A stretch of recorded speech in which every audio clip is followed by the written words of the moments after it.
नहमदुहु व नसल्ली अला रसूलिहिल करीम अम्मा बाद फ़अऊज़ु बिल्लाहि मिनश शैतानिर रजीम बिस्मिल्लाहिर रहमानिर रहीम।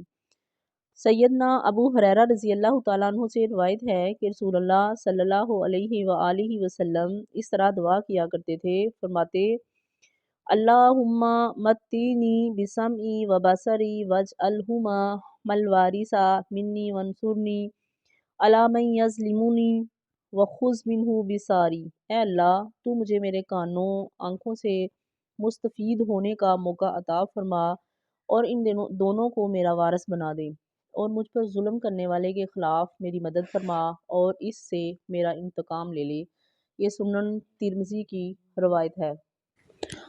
इस हदीस के बीच में आप सल्लल्लाहु अलैहि वसल्लम कितनी खूबसूरत दुआ करते हैं कि या अल्लाह मेरे कानों को और मेरी आँखों से मुझे मुस्तफ़ीद होने का मौका अता फरमा। देखिए, हम अपनी आँखों से देखकर कुरान पढ़ते हैं, अहादीस पढ़ते हैं, बहुत सारी अच्छी बातें जो हैं वो हम अपनी आँखों से देख के फिर ही उनको पढ़ते हैं। और कानों से हर चीज़ जो है आवाज़ जो है हर किस्म की सुनते हैं। हम अपने कानों के साथ अच्छी चीज़ें भी सुन सकते हैं, बुरी आवाज़ें भी सुन सकते हैं। अब देखिए, जो दीन के ऊपर चलने वाले लोग हैं, वो क्या कोशिश करते हैं? वो यही कोशिश करते हैं कि अपने कानों से जो है उसका बेहतरीन इस्तिफ़ादा ये करें कि वो अपने कानों से अच्छी बात सुनें। अगर कोई गलत चीज़, गलत बात उनको मतलब आँखों से नज़र आ रही है, तो वो कोशिश करते हैं कि वो उससे एहतज़ाज़ करें, उससे बचें। और आँखों से भी जो है फ़हाशी और बेहयाई वाली जो चीज़ें हैं, वो ज़ाहिर है वो आँखों से ही देखी जाती हैं। तो ईमान वाले लोग जो हैं वो क्या करेंगे कि वो अपनी आँखों को गंदगी को देखने से महफूज़ करेंगे। अब वो कोशिश करेंगे कि अगर कोई ऐसी चीज़ उनके सामने आ जाती है तो वो अपनी आँखों को ही बंद कर लेंगे या अपना मुँह जो है वो किसी और तरफ मोड़ लेंगे। और अल्लाह के नबी क्या कहते हैं, या अल्लाह इन दोनों को मेरा वारिस बना दे और मुझ पर जुल्म करने वाले के ख़िलाफ़ मेरी मदद फरमा और इससे मेरा इंतकाम ले ले। कि इंसान जो है अगर वो चाहे तो वो किसी दुश्मन से इंतकाम नहीं ले सकता जब तक कि अल्लाह ना चाहे। कि इंसान बाज़ दफ़ा इतनी कोशिशें करता है, अगर कोई जुल्म किसी के ऊपर करता है लेकिन फिर भी वो उस जुल्म से अपना जो बदला है नहीं लेता, उतनी तकलीफ़ जो उसे होती है वो उतनी तकलीफ़ जो है उसे नहीं दे सकता। लेकिन कौन देता है? सिर्फ़ अल्लाह ताला ही उस इंसान से जो है वो इंतकाम ले लेता है, और ऐसा इंतकाम लेता है कि जो मज़लूम है उसके दिल को सुकून आ जाता है। एक दफ़ा आप सल्लल्लाहु अलैहि वसल्लम तशरीफ़ फरमा थे, हज़रत अबू बकर सिद्दीक़ रज़ी अल्लाह तआला अन्हु बैठे थे। एक आदमी आने वाला आया, उसकी हज़रत अबू बकर सिद्दीक़ रज़ी अल्लाह तआला अन्हु से झगड़ा हो गया।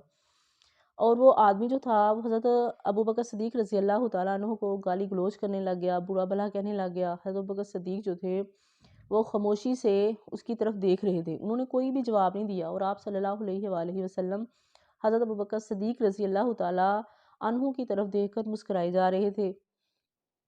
तो जब वो आदमी हद से ही बढ़ गया तो हज़रत अबू बकर सिद्दीक़ रज़ी अल्लाह तआला अन्हु से सब्र ना हो सका।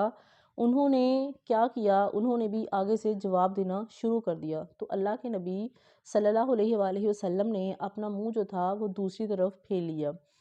जब वो झगड़ा ख़त्म हुआ, वो आदमी चला गया, तो हज़रत अबू बकर सिद्दीक़ रज़ी अल्लाह तआला अन्हु ने आप सल्लल्लाहु अलैहि वसल्लम से पूछा, अल्लाह के नबी, जब वो आदमी मुझे बुरा भला कह रहा था, गाली गलौज कर रहा था, तो आप मुस्कुरा रहे थे।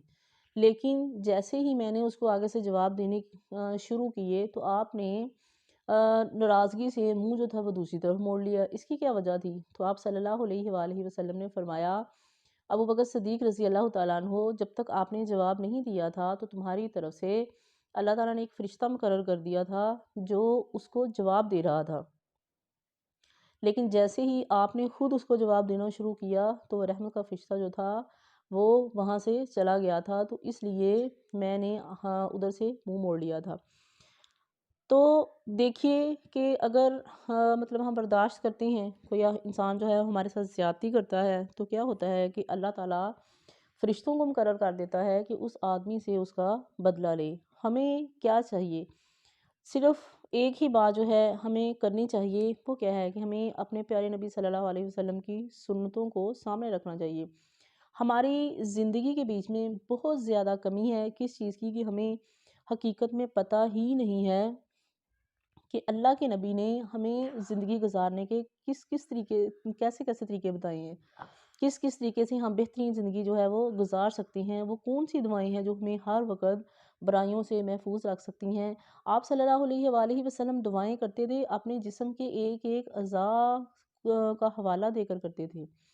اب دیکھیے کبھی آنکھوں کا دیا، کبھی ہاتھوں کا دیا، کبھی پاؤں کا دیا، تو جسم کے ہر اعضاء جو ان کو اس کا حوالہ دے کے اس لیے کرتے تھے کہ اللہ تعالیٰ ہی جو ہے ان کا مالک ہے، اسی کے قبضہ کنٹرول میں جو ہے انسان کا پورا جسم ہے، ہر چیز اس کے قبضہ کنٹرول میں ہے۔ تو ہر وقت جو ہے اپنا مددگار جو ہے اپنے رب کو ہی سمجھتے تھے۔ تو ہمیں بھی کیا چاہیے کہ اپنے پیارے نبی صلی اللہ علیہ وآلہ وسلم کے نقشہ قدم پہ چلتے ہوئے اپنی زندگی کو اللہ اور اس کے رسول صلی اللہ علیہ وآلہ وسلم کے نمونے کے عین مطابق گزاریں۔ اللہ تعالیٰ ہم سب کو بھی ایسی ہی زندگی گزارنے کی توفیق عطا فرمائے۔ وما علینا الا البلاغ المبین۔